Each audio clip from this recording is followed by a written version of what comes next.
What it do, client? Thank you for tuning in and joining me. There's some things I'd like to discuss and bring awareness to that I've been, thinking about for a while. And before I get started, let me put this disclaimer out. All the information that is shared and discussed on this channel is for educational purposes only. So now that I got that out the way, let me jump into the topic. And that is, do you realize how programmed you are? So basically, me and a homeboy yesterday, we was chopping it up about a few different things, and we basically just was talking about how we are programmed early on, like when we are young. It starts early. We're programmed for this system, this construct we live in, this matrix, whatever you want to call it, from an early age. And we was just comparing notes and comparing some things. So let me just give a shout out to my homie Nate Goose right now. What's up? We basically was just identifying some things and how programmed we are at such an early age. So I was thinking, do you remember how we used to have to stand in line in the hallway, and we had those damn hall monitors? And no offense, because some of y'all listening, y'all probably was hall monitors and stuff. It's all good. I'm not tripping on you. But I'm just trying to get you to identify and recognize, okay? So we stood in a straight line. We was taught by the teacher, and we was taught to not question authority. Hold your hand up when you need to ask a question, and you need a pass to pass through the hallway, past the hall monitor to get to the bathroom. Basically, like a passport, if you think about it. Think about it. Think about how the hall monitor wears that fluorescent orange belt with a badge. That's basically Popo. Think about it. Popo. And if you get caught in that hallway without a pass, it's a problem. They report you.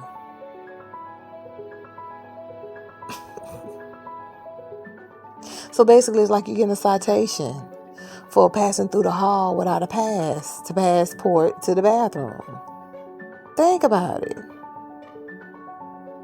And if you go and look at the police uniforms, some of the old uniforms, or some jurisdictions, they may still have those type of uniforms, or maybe for certain ceremonies or whatever, what have you. They have belts that come across just like that on their police uniforms. They're training us and getting us ready for a system early on.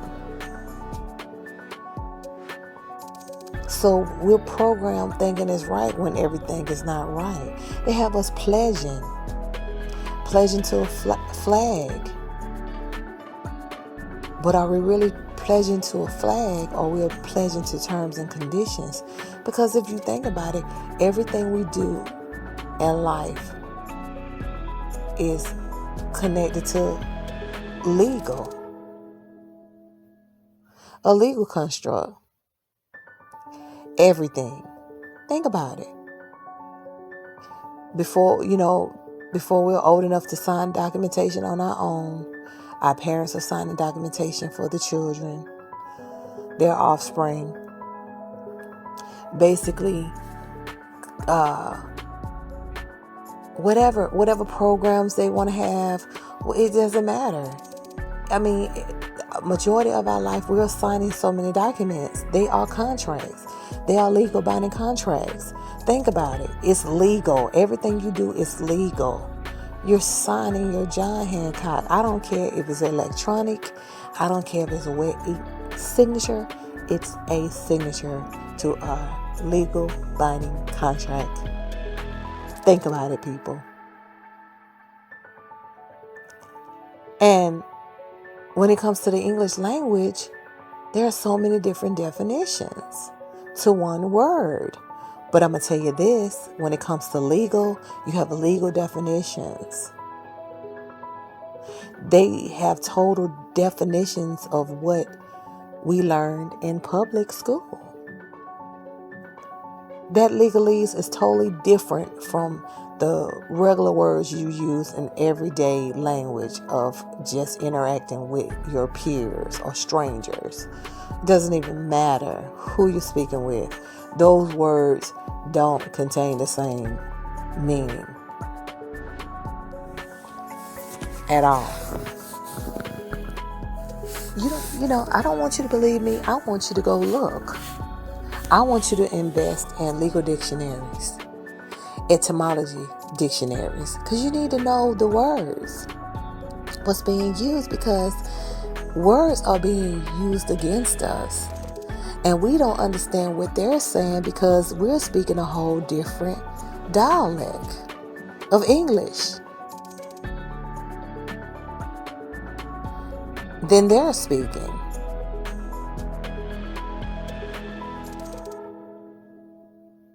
Which really is not really English, but I'm just trying to keep it simple here because I don't want to go too technical because I don't want to lose anybody. I don't want to get too deep and confuse anyone. But just put it this way, we're speaking two different languages when it comes to legal and when it comes to public, regular words learned in a public school system. Let me just say it that way. So let's use pledge for an example. Let me pull up the legal definition of pledge.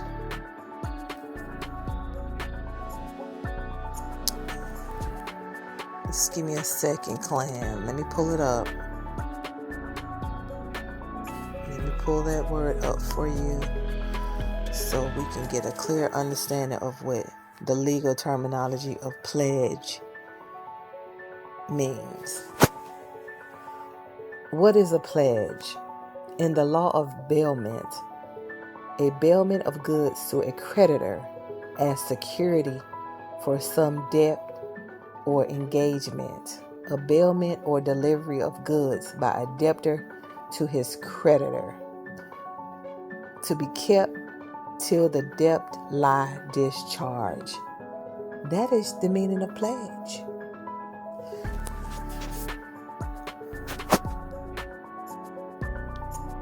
So in elementary school, they make you pledge to allegiance.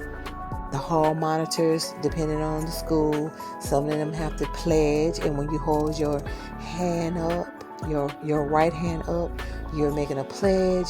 You're considered to be making an oath. Don't they have you taking an oath when you walk into a courtroom? They ask you to raise your right hand in court and pledge. Okay, let's look up the legal definition of oath. Let's pull that up.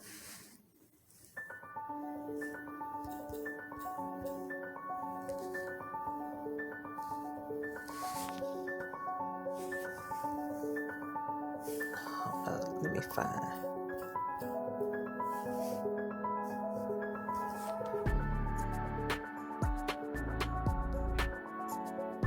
Okay.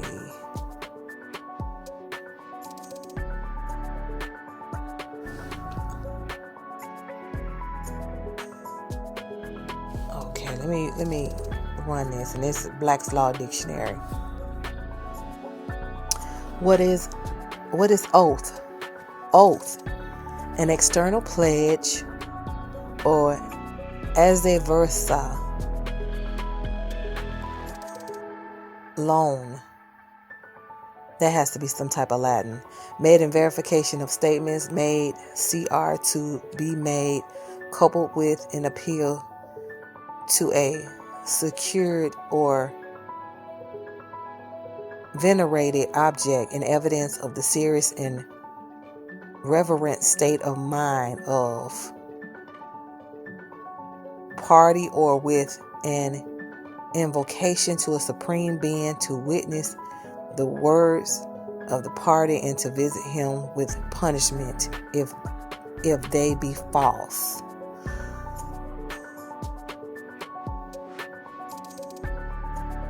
And hold up, they have something else. Let's see.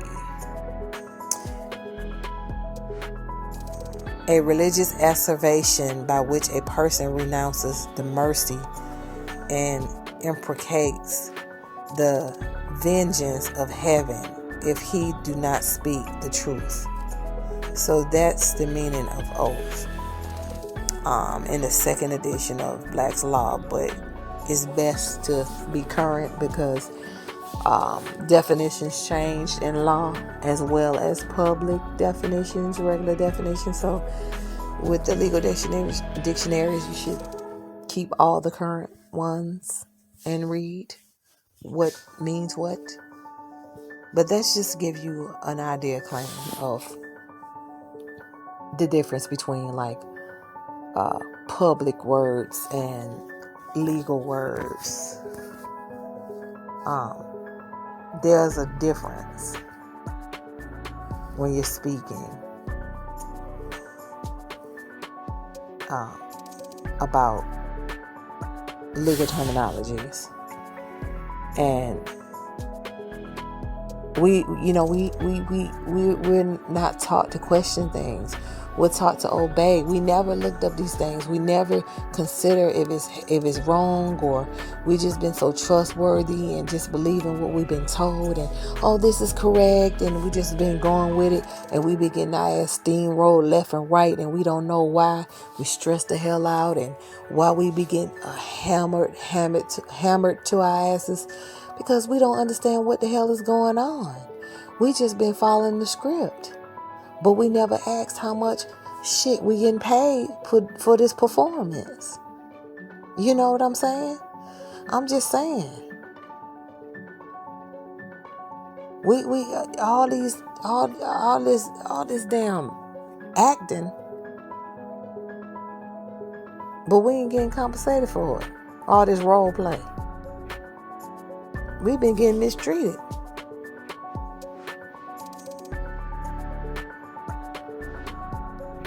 And I understand the programming, but a lot of it is our fault too, because we haven't just sat down and used our critical thinking skills to say, let me check this shit out. Let me question things. Why is it this way? Who said I need a license? Who said I needed this? Who said I got to pay for water? I'm just saying, think about it, everybody. Who set these rules and regulations? Who set them?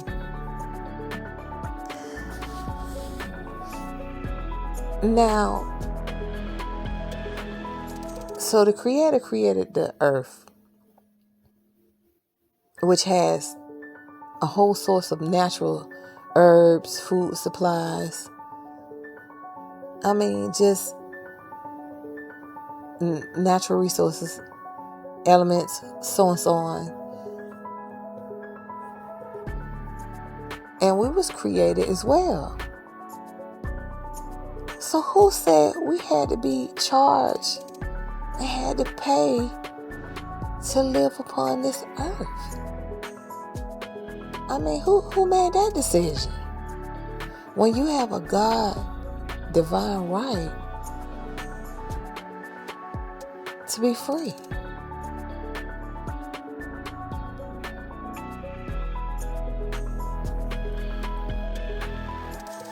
But you're not totally free, are you though? because you got so many rules and regulations. Don't do this, don't do this. You got to have this, you can't have this. Can't drive your car if you don't have any insurance. Can't do this, can't do that. So are you really free? Think about it. I want you to think about it deeply. Think about it. Think about how many rules and regulations that you had to adhere to on a daily basis. And I understand, look, I do believe in structure and organization, but it comes to a limit with some of that though. Because sometimes when you pay attention and you observe some of these rules and regulations, basically they're slave codes, if you think about it.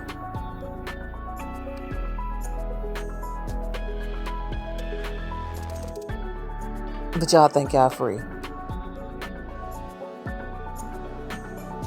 What you think about it now? I mean, I know some of y'all gonna be pissed off and what she's talking about, and you know what the hell I'm talking about. If you damn shut up and pay attention and look at what's going on around you and think about it, and stop being so caught up on what some celebrity doing or what's popping on TV or what's popping on Instagram or what's popping on Facebook drama, and be wrapped up in that bullshit. And if you sit down and be with nature, one with yourself, your divine beings, God self. Yeah, I said it. Ye are gods. If you're made in the image of the Creator, you're a God too. But a lot of y'all ain't ready for that, because you done had all these people, these entities tell you you're less than. You can't perceive yourself as being a God because you've been told not to, on purpose. Because somebody has to have your mind to control you. You don't know how powerful you are. You're very powerful if you would just go ahead and make that determination that you are. Because at the end of the day, it's your choice. It's your decision. It's nobody else's. Somebody can press upon you their notions, their feelings, their perceptions, but you don't have to take it.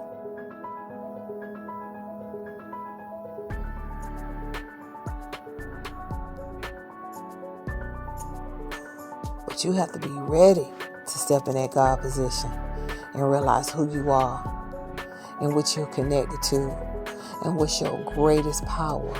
Because you're more than a vessel.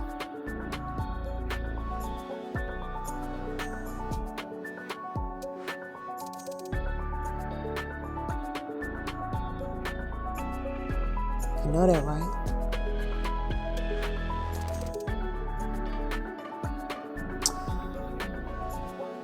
So I just want you guys to just start doing a little research, start paying a little attention to your surroundings and observing things and think about the things they used to do when you was an adolescent, and start comparing notes and think about it. I mean, even think about it. The prison system or the jail system, how they have the prisoners standing in line and the guard. Same thing they did to us when we was in elementary school. We did the same thing. And if you look at the classroom seating and how it looks, and then you look at the seating, how they have it in prison, it's very similar. If you really look at it and analyze it.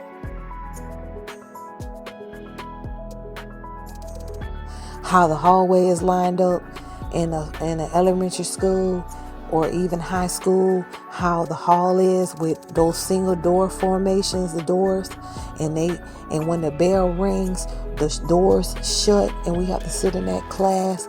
And prisoners, when they ring that bell and it's time for them to come out, or it's time for them to go back in their cell, they go back in and those cells shut.